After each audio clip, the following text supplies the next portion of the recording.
திருமலா மேலாளர் உயிரிழப்பு வழக்கில் பல்வேறு சந்தேகங்கள் வலுக்கின்றன. திருமலா மேலாளர் கொலை செய்யப்பட்டாரா அல்லது தற்கொலை செய்து கொண்டாரா என்ற கேள்வி தற்பொழுது எழுந்திருக்கிறது.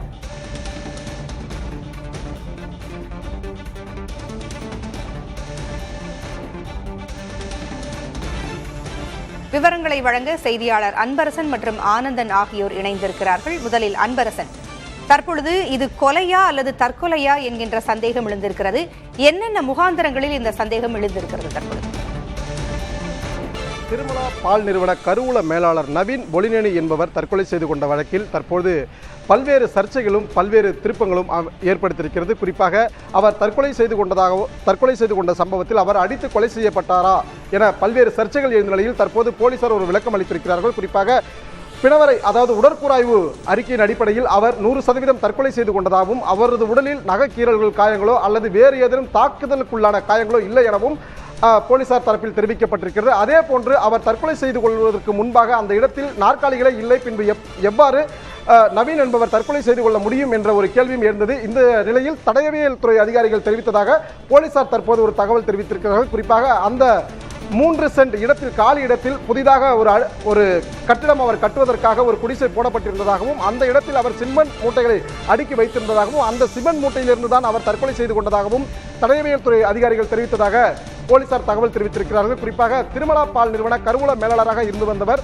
ஆந்திர மாநிலத்தை பூர்வீகமாக கொண்ட நவீன் பொலினேனி. இவர் திருமணமாகாமல் தனது தாய் மற்றும் சகோதரியுடன் மாதவரம் பகுதியில் வசித்து வந்தார். இந்த நிலையில்தான் இவர் கடந்த 9ஆம் தேதி நள்ளிரவு சரியாக 11:30 மணி அளவில் புழல் பகுதி அடுத்துள்ள பிரிட்டானியா நகர் பகுதியில் தான் புதிதாக வாங்கிய நிலப்பகுதியில் இருக்கக்கூடிய குடிசை பகுதியில் இவர் தூக்கிட்டு தற்கொலை செய்து கொண்டதாக புழல் போலீசாருக்கு தகவல் கிடைத்ததன் அடிப்படையில் அங்கு சென்று புழல் போலீசார் விசாரணை நடத்தியதில் அவர் தற்கொலைக்கு முன்னதாக திருமலா பால் நிறுவனத்திற்கும் அதே போன்று தனது சகோதரி மற்றும் தாய்க்கும் இமெயில் அனுப்பியதும் குறிப்பாக தான் தற்கொலை செய்து கொள்ளப் போவதாக இமெயில் அனுப்பியதும் தெரிய வந்தது, கண்டுபிடிக்கப்பட்டது. இந்த நிலையில் தான் இந்த வழக்கு விசாரணை நடைபெற்று வந்த வேளையில் இவரது கைகள் பின்புறமாக கட்டப்பட்டிருந்ததாகவும் இதனால் இவர் அடித்து கொலை செய்யப்பட்டிருக்கலாம் என்ற ஒரு சந்தேகமும் எழுந்து வந்த நிலையில் தற்போது புழல் போலீசார் ஒரு தகவல் தெரிவித்திருக்கிறார்கள். குறிப்பாக இவர் கொலை செய்யப்படவில்லை எனவும் இவரது உடலில் நகைக்கீறல் காயங்களோ அல்லது யாரேனும் அடித்து துன்புறுத்தியதற்கான காயங்களோ இல்லை எனவும் போஸ்ட்மார்ட்டம் அறிக்கை மருத்துவர்கள் தகவல் தெரிவித்ததாக புழல் போலீசார் தற்போது தகவல் தெரிவித்திருக்கிறார்கள். இந்த நிலையில் தான் இந்த சம்பவம் குறித்தான பல்வேறு சர்ச்சைகள் கிளம்பியிருக்கிறது. குறிப்பாக ஒரு புகார் கொடுக்கப்பட்ட பிறகு எதற்காக வழக்கு பதிவு செய்யாமல் அவரிடம் விசாரணை நடத்த வேண்டும்? 1 கோடி ரூபாய்க்கு மேல் உள்ள ஒரு வழக்கு விசாரணையானது சென்னை மத்திய குற்றப் பிரிவுக்கு மாற்றப்பட வேண்டும்.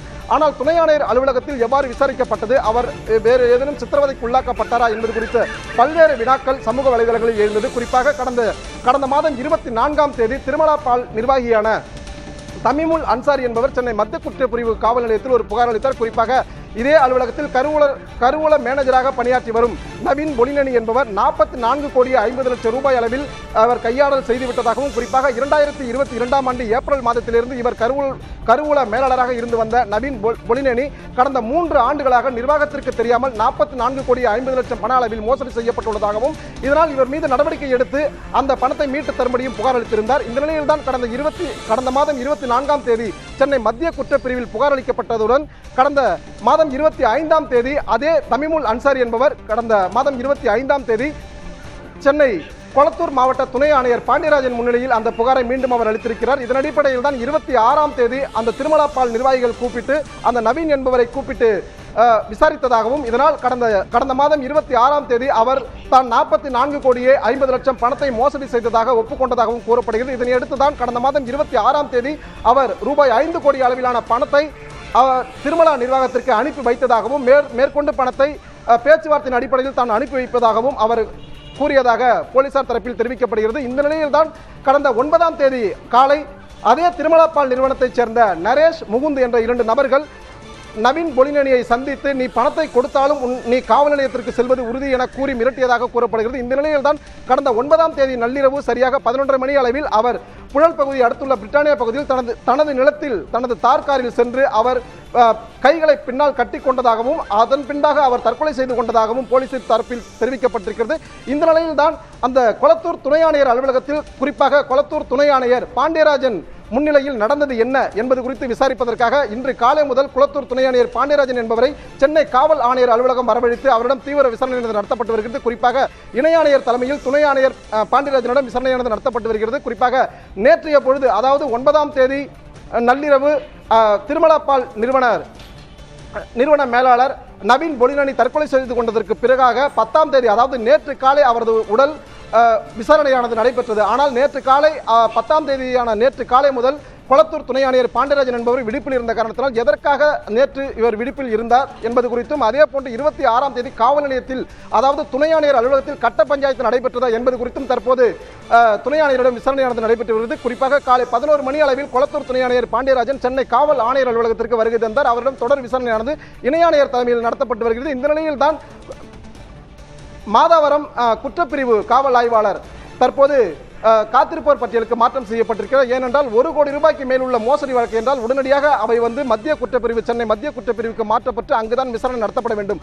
ஆனால் இந்த விவரம் தெரிந்தும் காவல் நிலையத்தில் எதற்காக அவர்கள் விசாரணை நடத்தினார்கள் என்பது குறித்து விசாரிக்கும் போதுதான் அந்த மாதாவரம் காவல் நிலைய குற்றப்பிரிவு காவல் ஆய்வாளர் தற்போது காத்திருப்போர் பட்டியலுக்கு மாற்றம் செய்யப்பட்டிருக்கிறார். இந்த நிலையில் இந்த சம்பவம் பல்வேறு சர்ச்சைகளையும் பல்வேறு கேள்வியும் எழுப்பிய நிலையில் தற்போது துணை ஆணையர் பாண்டியராஜன் என்பவரிடம் இணை ஆணையர் தற்போது தீவிர விசாரணையில் ஈடுபட்டு வருகிறார். முழுமையான விசாரணை தெரிய வரும்போதுதான் அங்கு உண்மையிலே கட்ட பஞ்சாயத்து நடந்ததா என்பது குறித்த தகவல்களும், அதே போன்று அவர் மிரட்டப்பட்டாரா, நவீன் பொலினனி மிரட்டப்பட்டாரா என்பது குறித்த தகவல்களும் வெளிவரும் என போலீசார் தகவல் தெரிவித்திருக்கிறார்கள்.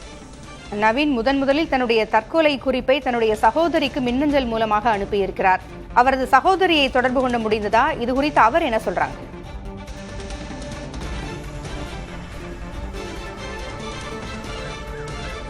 அவரது சகோதரி விஜயலட்சுமிக்கு தான் முதலில் தான் தற்கொலை செய்து கொள்ளப் போவதாக சரியாக 9ஆம் தேதி மாலை 7:30 மணி அளவில் நவீன் பொலினனி இமெயில் அனுப்பியிருக்கிறார். குறிப்பாக மோசடி வழக்கில் தான் சிக்கிக் கொண்டதாகவும் அதனால் தன்னால் வாழ இயலவில்லை, தற்கொலை செய்து கொள்ளப் போவதாக தனது சகோதரி விஜயலட்சுமிக்கு அவர் தகவல் தெரிவித்திருக்கிறார். இதனை அடுத்துதான் சகோதரி விஜயலட்சுமி என்பவர் போலீசாருக்கு தகவல் தெரிவித்து பின் சம்பவ இடத்திற்கு சென்று பார்த்தபோது அவர் தூக்கிட்டு தற்கொலை செய்து கொண்டிருப்பது தெரிய வந்தது. இதனை அடுத்துதான் புழல் போலீசார் அவரது சகோதரி விஜயலட்சுமி என்பவரிடம் புகாரை பெற்று அதன் பேரில் தற்போது சந்தேக மரணம் என்ற பிரிவின் கீழ் வழக்கு பதிவு செய்து விசாரணை தொடங்கியிருக்கிறார்கள். குறிப்பாக தற்கொலை செய்து கொண்டதாக கூறப்படும் நவீன் பொலினனி அடித்து கொலை செய்யப்பட்டாரா, ஏனென்றால் அவரது கைகள் பின்பக்கமாக கட்டப்பட்டிருக்கிறது என்ற கேள்விகளும் சமூக வலைதளங்களில் இன்று காலை முதல் மிக வேகமாக வைரலாகி வருகிறது. இதனைத் தொடர்ந்துதான் அவர் அடித்து கொலை செய்யப்பட்டாரா என்ற ஒரு வினா தொடங்கியவுடன் தற்போது பிணவரை அறிக்கையில் அப்படி அவர் தற்கொலை தான் செய்து கொண்டார், யாரும் அடித்துக் கொள்ளவில்லை என்பது என மருத்துவர்கள் தெரிவித்ததாக புழல் போலீசார் தகவல் தெரிவித்திருக்கிறார்கள்.